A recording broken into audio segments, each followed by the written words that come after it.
This is the story of a man who didn't lead armies or stand on platforms. He didn't write scripture or see visions, but he carried something no one else would and almost died doing it. His name was Epaphroditus, and he believed loving Jesus meant taking real risks. Now, this story doesn't begin with a battle or a scroll. It begins in the back room of a small house in Philippi, with Epaphroditus staring at a folded blanket, a leather pouch, and a loaf of dry bread. "Are you sure you want to do this?" asked Damaris, his younger sister. Her arms were crossed, and she looked like she was ready to hide his shoes just to keep him home. Epaphroditus smiled, though his chest felt tight. "It's not about what I want. Paul needs help, and someone has to bring it." "You're not a soldier," she muttered. "You're not even that good at walking long distances." "Thanks for the confidence." "I'm serious." He sat down on the edge of the bed and looked at her. "I know you're scared," he said gently. "So am I. But the church chose me, Damaris. I'm the one who gets to carry the gifts. I get to go. That's an honor." She blinked. "What if you don't come back?" He paused, then shrugged a little. "Then I'll have died doing something that matters." That night, the house filled with soft prayers and tearful hugs. The elders laid hands on him. The children gave him dried fruit and clumsy little notes with verses. And the next morning, he walked out of Philippi with everything Paul needed and everyone's hopes on his shoulders. The journey was no easy path. Roads were rough, robbers were bold, and Epaphroditus was no trained traveler. He met a woman with a baby in Troas who shared her water. He gave up half his bread for a man limping along the road. He got blisters, bruises, and once almost walked straight into a mud pit in the dark. But every night, when he sat down to eat, he'd say the same thing. One more day closer to Paul. Then, the fever hit. It started small, just a chill, a headache. He told himself it would pass, but by the next morning, he was on the ground, shaking, sweating, gasping. His bag of supplies spilled next to him. His lips cracked. His voice went hoarse. He couldn't even pray out loud anymore. All he could do was whisper, "God, please, just let me finish the mission." And then, darkness. He woke to the sound of a crow. It cawed once from a tree above him, then flew off, leaving only silence and a dull, throbbing ache behind his eyes. Epaphroditus stirred, confused, the world swimming as he sat up. Dirt clung to the side of his face. His tunic was damp with sweat. For a long moment, he just breathed. Alive. Somehow. The fever was still there, hiding just beneath his skin like a smoldering coal, but his bag lay nearby, half spilled, but not stolen. And the road stretched on ahead like a dare. He wiped his brow, pulled the leather pouch close, and whispered through a cracked throat, "Keep going." And he did, step by slow step. The sun was rising over the hills, casting long shadows and turning the dust golden. The road curved between patches of brittle grass and low stone walls, where goats sometimes peeked through and blinked at him with bored curiosity. His feet were already aching again, but the worst of the fever had passed, for now. He walked with the careful pace of someone who'd learned not to take strength for granted. The days ahead were brutal.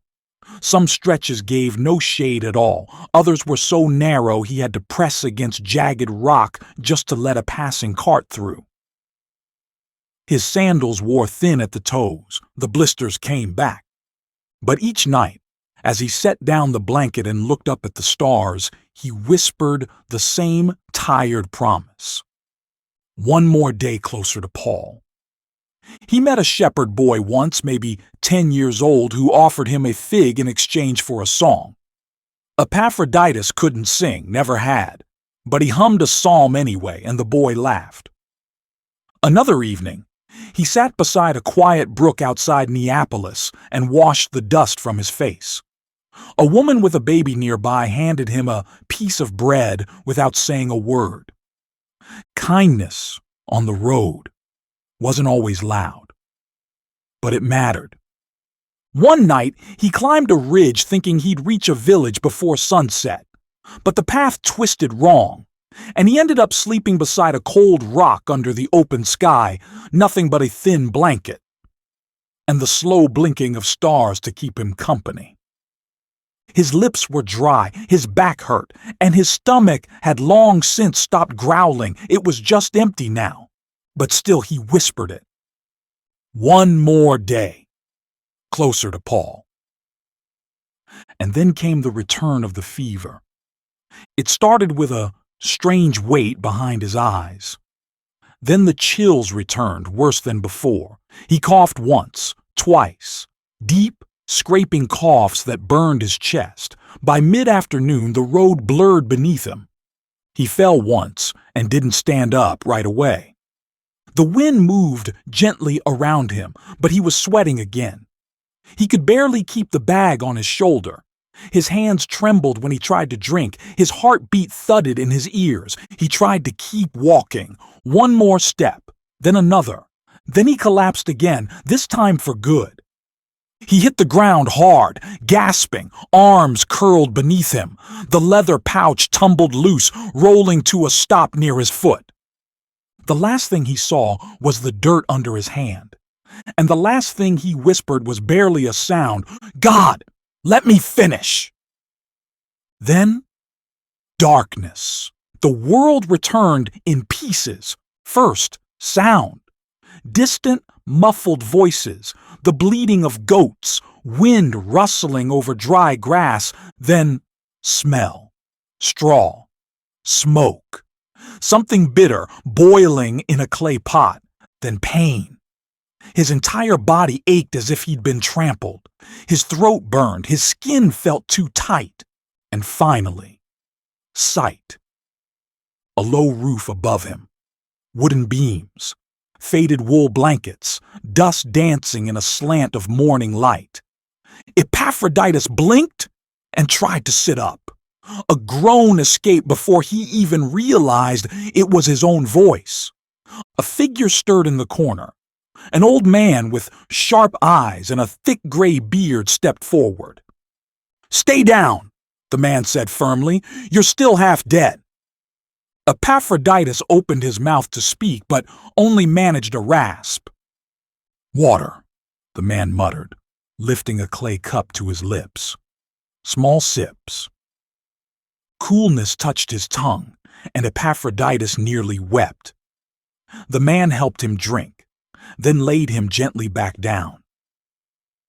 "I found you by the old crossing," the stranger said, "burning up, talking nonsense. Had to drag you here with the goats." A cough racked his chest. He tried again to speak. "My bag?" The man nodded. "Still with you. You had it clutched like it was gold. I didn't touch what was inside." Relief passed over Epaphroditus' face. He hadn't failed. Not yet. The next few days were a blur. Fevers returned in waves. Sometimes he'd wake drenched in sweat, shivering, muttering half-prayers he couldn't remember saying. Sometimes he saw Paul's face in the ceiling beams. Once he thought he saw his sister Damaris holding a candle. The old man came and went, feeding him broth, wiping his brow, grumbling when he tried to stand.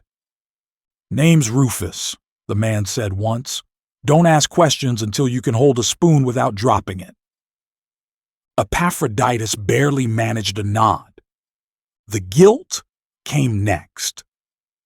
Lying there, helpless, his mission unfinished, he felt like a burden, a failure, a broken tool tossed in a corner. "God!" he whispered hoarsely one night. "Why send me if I was just going to fall apart?" But the answer didn't come with thunder or visions. It came with Rufus. One quiet afternoon, while Epaphroditus dozed in the heat, Rufus sat beside him and slowly opened the pouch. He pulled out Paul's letter and began reading aloud. Epaphroditus stirred, eyes flickering open as the familiar words filled the air. "I thank my God every time I remember you. In all my prayers, for all of you, I always pray with joy." His lip trembled, being confident of this, that he who began a good work in you will carry it on to completion. Tears slipped from the corners of his eyes. He had nearly died. But the mission wasn't over. Darkness didn't stay. When Epaphroditus opened his eyes, it wasn't the sky he saw, but a wooden ceiling with sunlight slanting through the cracks. A rooster crowed somewhere in the distance. Goats shuffled nearby. His whole body ached like someone had pounded it with stones. He tried to sit up but collapsed back into the straw with a groan. His skin burned, yet he was shaking with cold. Then he heard it, footsteps crunching over dirt. "Still alive?" a gravelly voice said. Epaphroditus turned his head slowly. A weathered man with a wiry beard and sun-lined face stepped into view carrying a clay bowl. "Careful. You were nearly gone when I found you," the man said, kneeling down. "Drink." The man lifted the bowl to Epaphroditus' lips. It was warm broth, salty, slightly sour, but it stayed down. "Name's Rufus," the man added. "Goat farmer, occasional soup maker, and apparently now a nurse." Epaphroditus tried to speak, but his throat was too raw. He just nodded and mouthed, "Thank you." "You've been out for 2 days, shaking, sweating, mumbling about Paul and some mission." Rufus squinted at him. "You're a Christian, aren't you?" Epaphroditus managed a hoarse yes. Rufus gave a slight smile. "Figured. Found a scroll in your bag. Didn't read it, except the name Paul. I've heard about him." Epaphroditus' eyes widened. He tried to reach for the satchel. "Relax," Rufus said, sliding the leather bag toward him. "Didn't steal anything. I saved your life. That should count for something." Epaphroditus gripped the strap, the letter to Paul, still sealed, the small gifts from the Philippians still tucked inside. He slumped back in relief. "You're lucky," Rufus added. "Another few hours in that sun, and the buzzards would have gotten your share." Epaphroditus closed his eyes. His body felt like sandbags. The mission was still possible. "Why did you help me?" he whispered. Rufus leaned back on his heels. "A few years ago, I would have stepped over you, but then I met a traveling woman, a believer. Told me kindness is a seed God sees. Thought I'd try planting one." He looked around the shed and chuckled. "Didn't expect it to be in my goat barn." They sat in silence a moment. Then Rufus pulled something from his tunic, a folded piece of parchment. "I can't read much," he admitted, "but I recognize the greeting. Want me to try?" Epaphroditus nodded. Rufus read slowly, haltingly. "To all God's holy people in Christ Jesus at Philippi, grace and peace to you. I thank my God every time I remember you." The words hit Epaphroditus like cool water on a scorched soul. He hadn't failed. Not yet. He was still on the road, still carrying the words, still carrying the love. A tear slipped down his temple.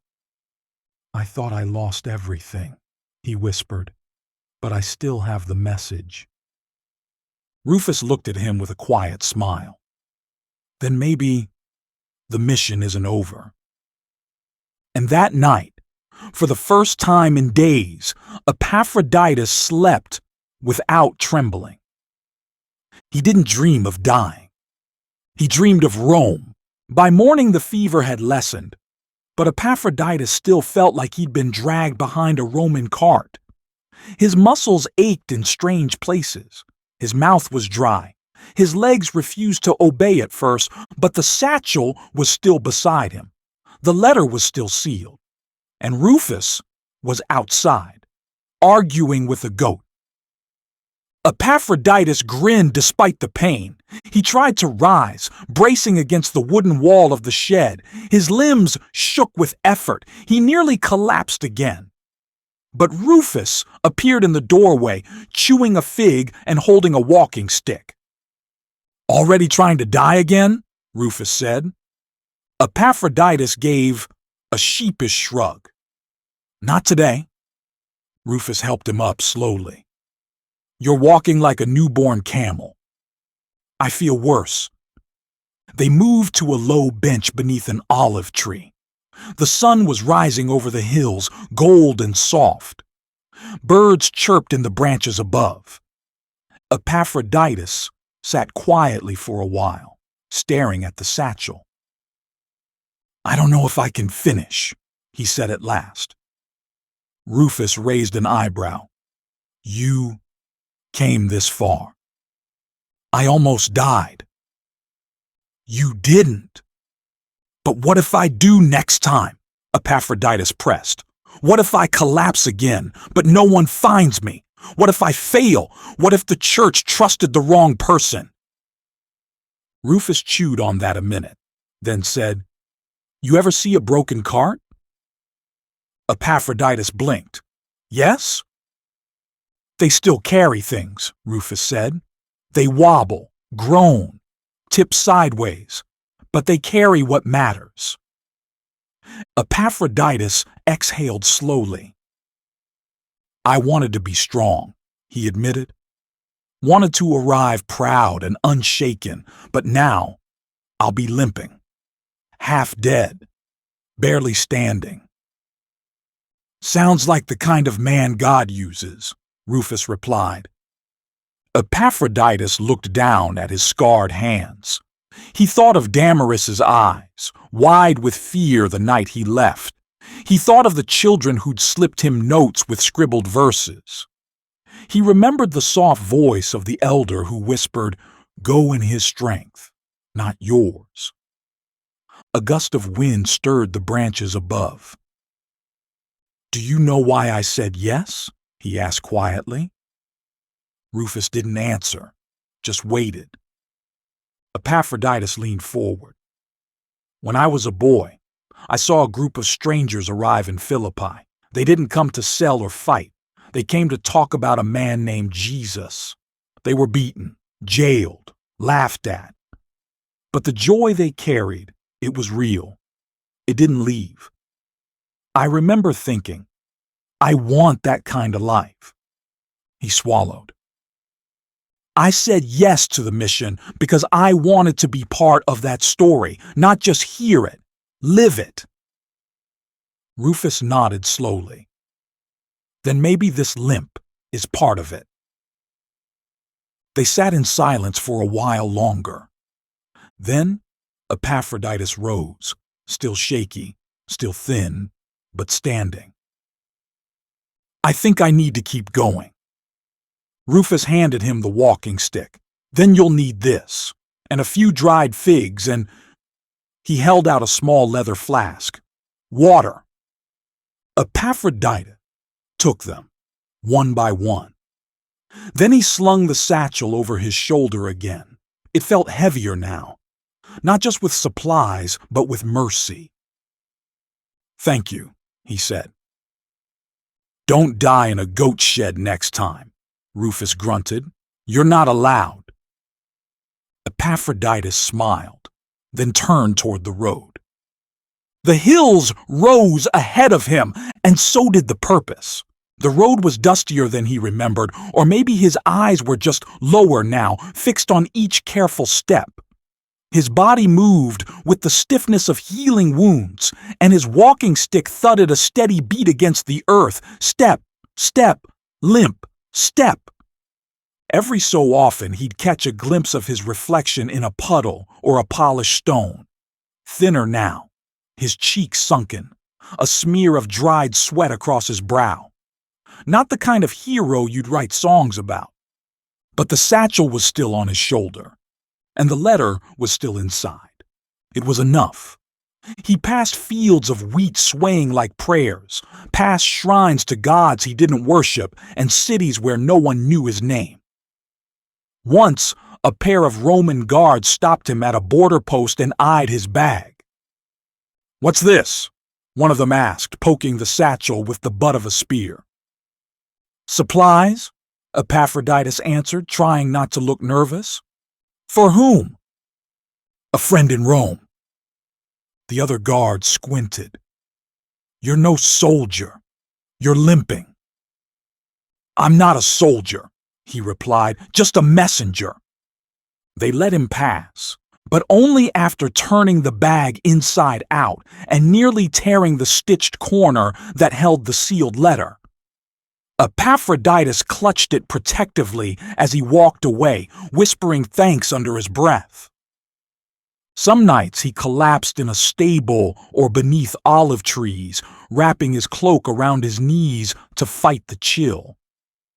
Other nights, he found refuge in small Christian homes, followers who gave him flatbread and asked no questions once he said the name Paul.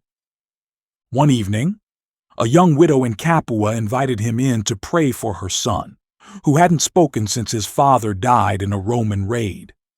Epaphroditus, still weary, placed his trembling hand on the boy's head and simply said, "Jesus sees you." The child blinked, then whispered, "Amen." The mother cried. Epaphroditus stayed the night. As he walked the next morning, he thought about how he'd almost given up, how his journey had nearly ended in a goat shed. Not in glory. He smiled to himself. Glory was never the point. The days stretched long. His legs ached. His breath came shorter in the colder air, but his pace never faltered. Each morning he whispered, "One more day closer to Paul." And then, one afternoon, the outline of the city broke the horizon. Rome. Its stone arches clawed at the clouds, its walls sprawled like a sleeping beast. Smoke curled from chimneys, merchants shouted in the distance, ox carts clattered on stones. The scent of roasted barley and sweat and sandalwood filled the air. Epaphroditus stepped forward, eyes wide. He had arrived. And now, the final part of the journey would begin. The gates of Rome weren't grand to him, not in that moment. They were just tall, intimidating, buzzing with voices, carts, soldiers, and the weary sounds of travelers who hadn't slept in days. Epaphroditus stood just inside the entrance, chest heaving, his eyes blinking through sweat and dust. He was in the city, but he didn't know what to do. He reached for the satchel at his side, still there. Paul's letter, the gifts, the coins, they hadn't been taken. Yet he felt so small here, just one man with blistered feet and cracked lips lost among thousands. "Excuse me," he croaked to a merchant passing by. "I'm looking for a man named Paul. He's under house arrest." The man didn't even glance at him. Epaphroditus tried again, with a woman balancing a basket. "Ma'am?" "Please, Paul of Tarsus. Do you know—" She shook her head. "Too many Pauls in Rome," she muttered, walking on. He leaned against a wall, his legs trembled, the fever still not fully gone. Rome pulsed around him, but he felt like he was walking in water, slow, heavy, unsure. His heart sank. What if he was too late? "Lord," he whispered, Don't let me faint. Not now. Not this close. Then a voice. You said, Paul. He turned slowly. A young woman with dark curls and nervous eyes stood near a fruit stall, gripping a small loaf in one hand. She glanced around cautiously before speaking again. Did you say you're looking for Paul, the preacher? His throat tightened. Yes, he breathed. Yes. Do you know him? She nodded once. He's being watched, but I know where he is. Come with me, but walk like you know what you're doing. She moved fast, cutting through alleys and side streets, never staying in one place for long. Epaphroditus limped behind her, sweat pouring, hand tight around the satchel strap. Name's Junior, she said over her shoulder. I was healed after he prayed for me. Been checking on him ever since. He tried to reply, but his voice gave out again. Finally, she stopped at a modest door tucked behind a stone archway. Two men stood nearby, pretending to be busy with crates. Junior gave them a nod. This is the one, she whispered. He came from Philippi. One man knocked twice. A pause. Then the door creaked open. Luke, Junior called softly. He's here. That's when Epaphroditus collapsed, right on the threshold, knees buckling, forehead hitting the ground, the weight of the satchel sliding off his shoulder. Paul appeared in the doorway, eyes wide. No, he whispered. It can't be. Junior caught his arm. He made it, but he's not well. Paul knelt beside Epaphroditus, hands shaking as he turned him gently. Brother, Paul said, tears rising, you made it. You didn't give up. Epaphroditus stirred, lips trembling. I almost didn't. Then the world faded again. The world came back in sounds first. A chair scraped the stone floor. A jug was being poured into a clay cup. Somewhere nearby, someone whispered, He's stirring. Epaphroditus blinked slowly. His vision blurred. The ceiling above him looked cracked with age, and a flickering lantern threw soft light on the walls. You're awake. That voice. Steady. Deep. Familiar. Paul? Epaphroditus tried to sit up, but his body betrayed him with a dull, heavy pain. Don't move yet, said another voice, gentler, quicker. A man with kind eyes leaned over him. I'm Luke. I've been treating your fever. You're safe now. Safe. The words sunk deep into his aching bones. Paul came closer, kneeling beside him. His chains clinked softly as he moved.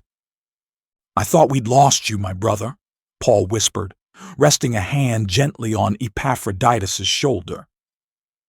They said you were on the road for weeks, and when I saw you fall at the door. Epaphroditus tried to smile. It came out crooked. Took a few wrong turns. Luke chuckled as he placed a wet cloth on Epaphroditus' forehead. More than a few. You were burning with fever when you arrived. Honestly, we weren't sure you'd last the night. I had to make it, Epaphroditus said, barely above a whisper. Had to bring you the gifts, the letters, the prayers. Paul's eyes filled with tears. And you nearly died doing it. He looked at Luke, then back at the man lying in the cot. Do you know what kind of love that takes? Paul asked, voice cracking. Not just obedience, but sacrificial love, gospel love. Epaphroditus couldn't answer. He closed his eyes, exhausted. A tear slipped down his cheek. I thought I failed, he murmured. Fell behind, got sick, lost time. No, Paul said firmly. You didn't fail. You showed us what it means to carry the burdens of others. You brought more than supplies. You brought courage. Paul stood and walked slowly to the small table in the corner. A worn scroll lay half open. He picked up the reed pen, his hands trembling slightly. I was writing to the Philippians when you came. I want them to know what you did, that you risked your life to complete what was lacking in their service to me. He began to write as Luke adjusted Epaphroditus' blanket. Epaphroditus drifted in and out of sleep as the sound of Paul's pen scratched across the scroll. And somewhere in the middle of that night, with chains still on his wrists and pain still in his chest, Paul whispered aloud the words that would echo through time. Welcome him in the Lord with great joy and honor people like him, because he nearly died for the work of Christ, risking his life to make up for the help you yourselves could not give me. And Epaphroditus, barely awake, smiled faintly, because he knew it had all been worth it. Epaphroditus sat near the open window of Paul's modest quarters, watching birds dart across the fading Roman sky. He was stronger now. His skin no longer burned with fever, his legs no longer buckled beneath him. But his heart? That was a different matter. Paul had begun packing a small satchel for him, folding cloth with one hand and holding a scroll with the other. You'll be leaving in a few days, Paul said gently. Epaphroditus looked down. I thought I'd feel excited to go home. You're not? Paul asked. I don't know what I am, he admitted. Relieved, maybe, but also afraid. Paul sat beside him. Afraid of what? That I'll get there and they'll think I failed, that I was too weak, too slow. I didn't bring the letter quickly. I nearly died. What if they see me as a burden instead of a blessing? Paul studied him with soft, fatherly eyes. You think love is measured by speed, by never getting sick.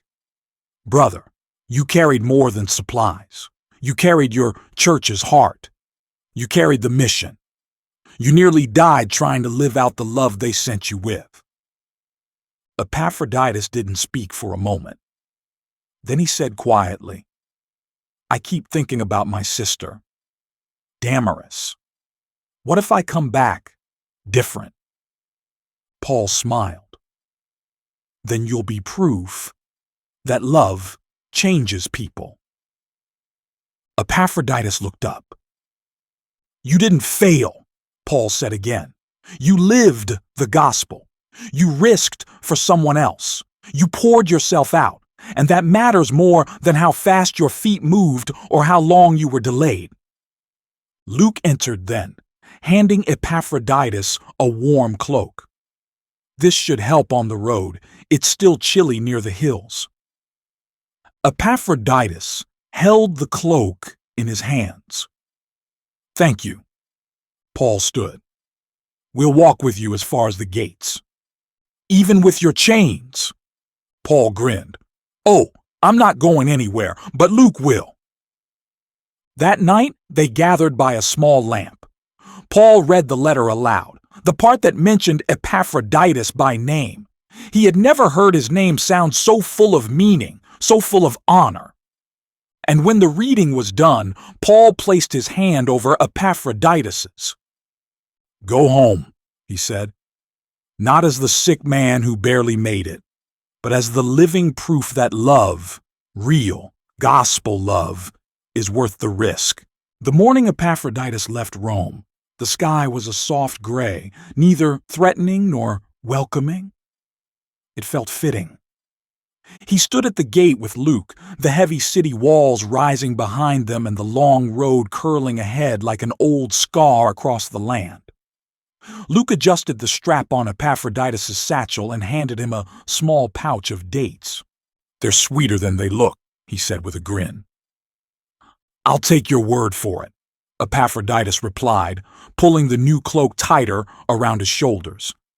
You sure you're ready? No, he said honestly, "but I'm going anyway." Luke laughed, then pulled him into a tight hug. "Then go like someone who's been healed for a reason." They parted with few words after that. Epaphroditus didn't look back, not because he didn't care, but because he didn't want to hesitate. The longer he stayed near the safety of Rome's edges, the harder it would be to remember why he had to leave. The road home wasn't as treacherous as before. He knew its curves now, its moods. But his body, though mostly healed, still bore the reminders of what he'd endured. His limp was subtle but real. His steps were slower, more thoughtful. Each mile wasn't just a distance, it was a decision. But something had changed. Epaphroditus no longer walked only to finish the task. He walked to carry what he had gained, a deeper understanding of grace, a gentler spirit, and a quiet strength that didn't depend on being the fastest or strongest. He met a beggar outside Capua who'd been mocked by passing merchants. Epaphroditus sat with him, shared his bread, and listened for nearly an hour before continuing on. In a dusty village on the third week, he stopped to help a grieving widow repair the fallen roof of her oven. When she asked why he bothered, he simply said, "I was once too weak to move, and someone helped me. Now I'm just passing it forward." He prayed over a child with a terrible cough, wept with a man who had lost his brother to fever, and once gave away his last piece of dried fish to a boy who reminded him of his younger self. None of it slowed him down. If anything, it kept him moving. Each act of kindness was its own kind of strength. Each prayer whispered in the wind reminded him this is what the journey was always meant to be, not just delivering something, but becoming someone. And finally, one early evening, as golden light dipped across the hills like warm oil, Epaphroditus saw it. Philippi. The rooftops, the gardens, the familiar paths he had once walked with trembling hope. He paused at the ridge, breath catching in his chest. He'd left this place with confidence, but no idea what he was stepping into. He was returning scarred, but with more love than he had ever known. He let the wind lift his cloak behind him, and then, with a tired smile, he took the last steps home. The road into Philippi wasn't paved with fanfare or cheers. It was just dirt and stones and the familiar creak of gates being opened by sleepy guards. But to Epaphroditus, every footstep felt holy. He walked slowly, partly from exhaustion, partly from reverence. He was back. It was nearly sundown when he reached the path leading to his family's home, tucked between a pottery yard and a grove of olive trees. The shadows stretched long across the stones, and the quiet buzz of evening sounds, goats bleating, water being poured, firewood being stacked, welcomed him more than any trumpet ever could. He rounded the corner near the well and stopped. There she was. Damaris. She was crouched by the fig tree, shaking out a blanket, her hair tied up and a smudge of flour on her cheek. For a moment, Epaphroditus didn't speak. He just watched her, safe, whole, alive. Then she turned and dropped the blanket. Her eyes locked onto his face. She didn't move at first, just stared, as if her heart couldn't believe what her eyes were screaming. And then she ran. "Ephraim!" she cried. The nickname she'd used as a child. She barreled into him, nearly knocking him over, and threw her arms around his neck so tightly he couldn't breathe. "You're real," she whispered, choking on a sob. "You're really here." He laughed softly, hugging her back. "Told you I'd come home." She pulled back to look at him, wiping her eyes. "You look terrible." "Better than I did 3 weeks ago." She touched the scar on his temple and blinked. I prayed every day. The church. We all thought. Some said you were gone. I almost was, he said honestly. But God had mercy. And Paul wanted me to bring something back. She glanced down at the satchel still strapped to his side. You kept it? Every step, even when I was too weak to stand. By then, others had heard the commotion. Neighbors stepped out from their homes. Children peeked around corners. The elders of the church came hurrying down the path, their mouths open in stunned disbelief. One by one, they gathered around him as if afraid he might vanish. And right there, on the dusty ground outside the gate, Epaphroditus dropped to his knees. He wasn't trying to be dramatic. His body just gave out from the weight of the road, the emotion, the ache of finally being home. He lifted his face to the sky and whispered, "Thank you." The elders laid hands on his shoulders. The children began to cry. Someone started singing a psalm, quiet and trembling at first, then louder as others joined in. And as the last light of the sun kissed the city of Philippi, the man who had nearly died for love stood surrounded by those who now knew the cost. The church gathered in the courtyard that evening, every bench filled, every corner lined with faces. Even the elders who usually stayed silent sat close, their eyes wide with quiet wonder. Epaphroditus stood in the center, wrapped in a faded cloak, leaning slightly on a carved walking stick Junia had given him before he left Rome. The satchel was still at his side, worn and stained, but intact. And in his hands, he held the scroll, Paul's letter. He took a breath, then another, and then he read, I have thought it necessary to send to you Epaphroditus, my brother and fellow worker and fellow soldier, and your messenger and minister to my need. As the words filled the courtyard, the people sat motionless. He read slowly, pausing now and then when his voice cracked, not from illness, but emotion. For he has been longing for you all and has been distressed because you heard that he was ill. Indeed, he was ill, near to death, but God had mercy on him. Someone in the crowd gasped quietly. Another began to weep.